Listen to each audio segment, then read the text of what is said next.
आज हम दूसरे दिन कुछ भवनों को भी देखेंगे और जोशीमठ भवन में ब्रांच कमेटी से भी बातचीत करेंगे।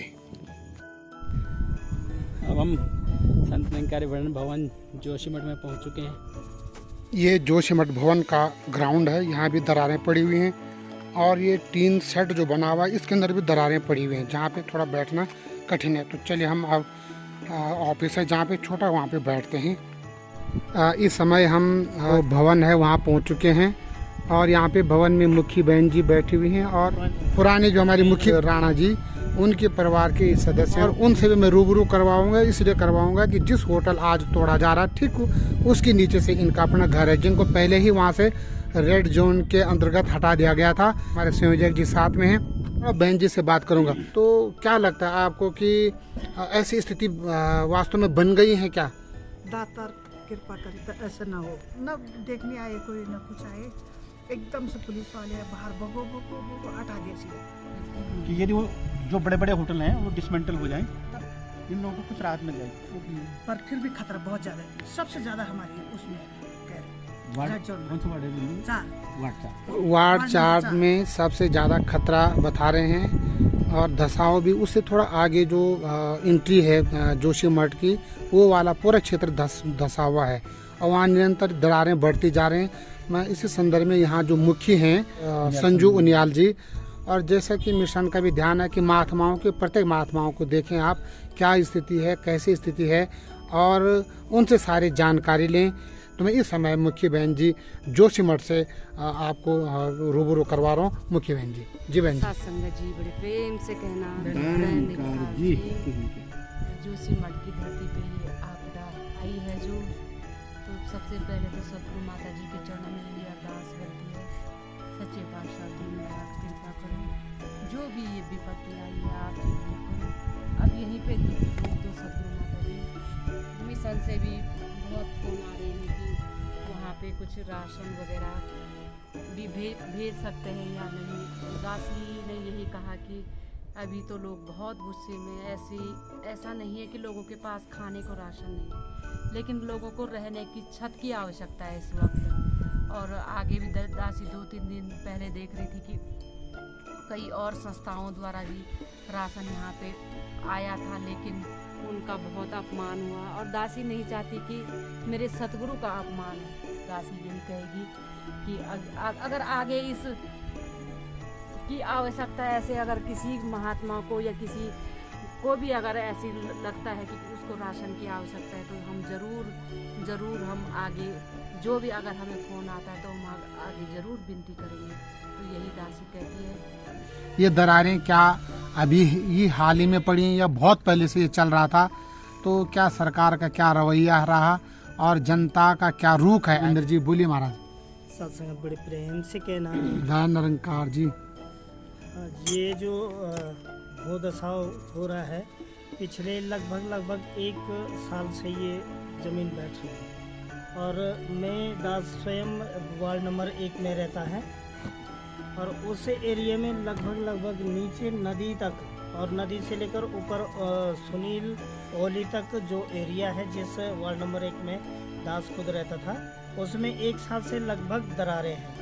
हमने शासन प्रशासन को ज्ञापन दिया, अवगत करवाया, लेकिन इसमें सरकार ने पहले कोई पैरवी नहीं की। सरकार ने जो देखा, कभी कहा तुम्हारी नींव खराब है, कभी कहा तुम्हारी मकान सही नहीं है, इन बातों को रखा गया। लेकिन जब बड़े बड़े जो होटल्स हैं जोशीमठ में, ये होटल्स जब ढहने शुरू हो गए, इनमें बड़ी बड़ी दरारें आई, इसके बाद सरकार जागी कि वास्तव में जोशीमठ में खतरा बढ़ गया है।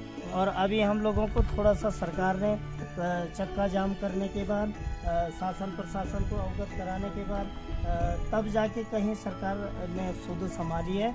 और अभी हम लोगों को कहीं कहीं अलग अलग सारे संत हैं, पूरे क्षेत्रवासी हैं, अलग अलग होटलों में आशियाने के रूप में ठहराव दिया है। बताइए इस ठंड में जहाँ जोशीमठ ओली सबसे विश्व प्रसिद्ध है और बर्फ पड़ चुकी है और यहाँ ठंड बहुत बढ़ चुकी है, ऐसी स्थिति में बाहर रहना कितना दुर्लभ है ये आप सभी जानते हैं। सदगुरु का लख शुक्राना करते हुए जो महात्मा ने सेवा लगाई, अपने परम पूज्य जोनल इंचार्ज जी PS चौधरी जी जोन 56 के आदेश हुआ कि आपने जोशीमठ जाना है और ग्राउंड 0 रिपोर्ट लानी है। और दास के साथ अपने क्षेत्रीय संचालक श्री जगदीश मंगलवाल जी, महेंद्र जी, यहाँ पर हम एक विस्तृत रूप में जो चर्चा करने के लिए बैठे और अपने महात्मा देवेंद्र रमाल जी हैं, काफ़ी दिन से पहले ये जो है महात्मा शेल्टर हाउस में अपने शरण लिए हुए हैं और कह रहे हैं कि आपसे यदि राशन और जो है यदि आप आपदा की जो राहत सामग्री कंबल वगैरह लाएंगे, लेकिन हमारे पास रखने की जगह ही नहीं, इस समय ज़रूरत है तो रहने की कि हमें शेल्टर चाहिए।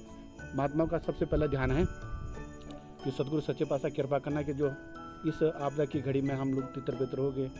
अब हम जो हमारी संगत निरंतर चला करती थी, इसी प्रकार की जो बनी रही स्थिति, तो हमें संगत भी चलाना मुश्किल हो जाए। खुदा तारी कृपा करो, इसको यहीं पर रखो और जैसा आप चाह रहे थे हमारी जो सेवाएँ सतगुरु सच्चे पातशाह, वो सेवाएँ हम एक एक घर में जा करके एक एक आदमी से रूबरू होकर एक इंसान से इंसानियत वाला जो पैगाम आपने दिया वो हम मिल बांट करके एक दूसरे के साथ शेयर करके जिनको जो आवश्यकता है वो हम मिल करके आपस में दूर कर सकें। ये अरदास विनती। ये हालत बनी हुई यहाँ पूरे जोशीमठ की, ये बिल्कुल बढ़ता ही जा रही है दरारें। ये किराएदार जहाँ रहते थे सारे छोड़ के चले गए, खाली करके चले गए। हमारे शिक्षक महात्मा जी का घर है जो अब रहने योग्य नहीं है। इनका मकान है, नीचे तो बहुत खाली है। आपको होटल दिख रहे हैं ऊपर, ये मकान है। हाँ, ये वो जो मलारीन इसका ऊपर खोखला सा लग रहा है बिल्कुल लाइट के पीछे, बगल में होटल माउंट व्यू जो दास ने सुबह पहले ऊपर से दिखाया था, वही होटल है। और ये पूरा जोन जो है रेड जोन में, इसके नीचे भी दिखे, इसके नीचे और बिल्कुल मारवाड़ी तक बहुत डेप्थ में 2.5-3 किलोमीटर। और ये बगल में जो टेलीफोन का ऑफिस है ये भी रेड जोन में है। इसके पीछे हमारे एक बहन रावत बहन जी हैं, इनका एक घर है जो नीला वाला सा घर दिख रहा है, ये घर इनका है। जो राना बहन जी है, ये माउंट व्यू जो होटल है इसके ठीक नीचे इनका घर है, इसलिए सब रेड जोन में हटा दिया गया है। ऊपर दिखाना, उसका अच्छा दिखाना। ये टूटा हुआ है, आवाज़ खोल के ना, ये टूटा हुआ है होटल मलारीन, ये हमारे महापुरुषों का है। होटल की वजह से इनको खतरा था, ये पूरा ये बेल्ट जो है खाली कर दिया गया। हाँ, ये अपने सामान बेचारे घर से खाली करके जा रहे हैं। जो एक्चुअल जो बेनिफिट है उन तक तो नहीं पहुंच पा रहा हूँ। ये हमारे शिक्षक महात्मा हैं जोशीमठ यूनिट के, और अभी किसी प्रकार का जो राहत है जैसे राशन हो गया है, अभी लोग सिर्फ रहने की बात सोच रहे हैं कहाँ रहें, और अगर राशन मिलता भी है तो कैसे पकाएं और कहाँ पकाएं।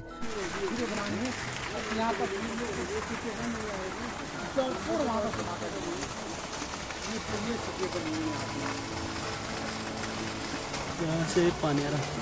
हम राजेंद्र जी से रूबरू हो रहे हैं जो खुद ही प्रभावित हैं, और ये हमारे इस फसल के सेवादार महात्मा है। महापुरुषों उस टीम में भी है जहाँ पे जो संघर्ष समिति जो सरकार के खिलाफ काम कर रही है, और लगातार हम 6-7 दिन से उनके साथ हैं। हर बार की मीटिंग हो रही है, तो जो यहाँ पे अमूमन लोग जो है राहत के रूप में या राशन या कंबल दे रहे हैं, तो उनके लिए वो लोग मना कर रहे हैं। और जो हमारे मिशन के बहुत सारे ऐसे महात्मा अगर कुछ सेवा करनी भी है तो वो जो आर्थिक रूप से उनकी समस्याएं हैं, जैसे किराएदार हैं जिनको घरों से निकाल दिया गया है, कुछ समय के लिए उनको रखा गया है, जिनके घर टूटे हैं उनकी समस्याएं, बहुत सारे महात्मा हैं जिनकी समस्याएं हैं, तो उनको थोड़ा सा आर्थिक रूप से अगर मदद की जा सकती है तो वो ज़्यादा बेटर है।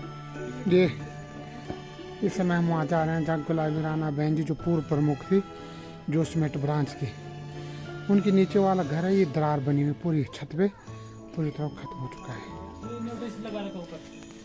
ये रेड जोन में लगा रखे हैं, और ये नोटिस बोर्ड में भी स्पष्ट कर दिया सरकार ने। आज हम जोशीमठ से लौट रहे हैं, आप सभी कुशल रहें, खुश रहें, बाय।